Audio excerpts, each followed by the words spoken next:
Ya, pemirsa, Prananda Surya Paloh masuk dalam 5 sosok milenial yang berpengaruh berdasarkan hasil lembaga Arus Survei Indonesia. Prananda Surya Paloh juga dinilai sebagai sosok muda yang bisa menjadi contoh dalam tekun merawat konstituen dan tegak menjaga ideologi kebangsaan. Untuk membahas lebih lanjut telah hadir di studio kami Ivan Hu Semen selaku Wakil Ketua Umum Garda Pemuda Nasdem. Selamat pagi Mas Ivan. Selamat pagi. Ya, tadi kita lihat bahwa Prananda Surya Paloh ini masuk ke dalam lima besar dari milenial yang unggul dan berpotensi. Ya. Tanggapannya Mas sebagai orang yang dekat dengan Mas Prananda dan selalu bekerjasama dalam Garda Pemuda Nasdem. Ya, sosok Prananda Surya Paloh ini bisa dibilang adalah seorang figur muda yang setiap kegiatannya selalu menggaungkan atau menularkan semangat kebangsaan. Bagaimana dalam setiap ada beberapa kegiatan kami ke daerah, kita Kakak Prananda juga selaku anggota dewan dari Komisi 1 melakukan kuliah umum, di mana di situ kepada mahasiswa berbagi terkait dengan pengalaman dan juga tentunya terkait kebangsaan, bagaimana memberikan pemahaman-pemahaman terkait ideologi dan semangat kebangsaan kepada generasi muda. Di mana tentunya kita melihat bahwa situasi terakhir ini telah terjadi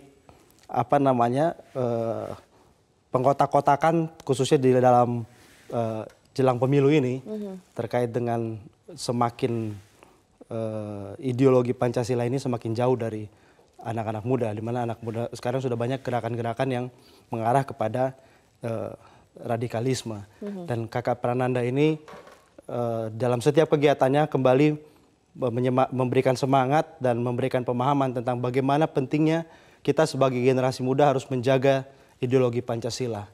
Gitu. Dan ini juga menjadi perhatian dari Garda Pemuda Nasdem setiap kali turun ke lapangan, menemui masyarakat, ini yang selalu digaungkan ya? Betul. Jadi seperti tadi disampaikan, Prananda Surya Paloh juga konsisten di dapilnya, merawat konstituennya, dan khususnya karena salah satu dapilnya adalah Kota Medan, di mana di situ banyak sekali anak-anak muda. Melalui kegiatannya, Prananda juga memberikan menjalankan kegiatan-kegiatan yang memberikan semangat lah kepada anak muda untuk selalu menjaga Pancasila sebagai ideologi bangsa dan jangan mengikuti tentunya paham-paham yang salah, gerakan-gerakan yang mengarah kepada radikalisme yang justru kontraproduktif terhadap anak-anak muda. Karena kita ketahui bahwa masa depan ini adalah milik anak muda. Seperti kita ketahui juga bahwa di 2030 nanti ini adalah Indonesia mengalami bonus demografi, di mana mayoritas penduduk Indonesia usia 15 sampai 65 tahun itu, usia-usia produktif itu lebih banyak. Kalau kita lihat di survei itu sekitar prediksi itu sekitar 180 juta. 180 juta. Sekitar 180 juta. Ya? Sehingga tentunya kita butuh figur-figur muda seperti Prananda Surya Paloh untuk muncul di Republik ini, menyuarakan semangat-semangat kebangsaan, menularkan semangat kebangsaan, agar sama-sama kita bergandengan tangan dari partai manapun, dari golongan manapun, kelompok manapun, sama-sama bergandengan tangan menjaga keutuhan bangsa kita. Kalau misalnya Mas Prananda mungkin pernah cerita, PR apa saja sih yang harus diselesaikan di problematika masyarakat yang masih muda bersama Garda Pemuda Nasdem, apa yang akan menjadi PR bagi Garda Pemuda Nasdem dan juga Prananda Surya Paloh sendiri? Ya, tentunya menjadi PR kita bersama adalah bagaimana tetap menjaga keutuhan Republik ini sampai seterusnya begitu.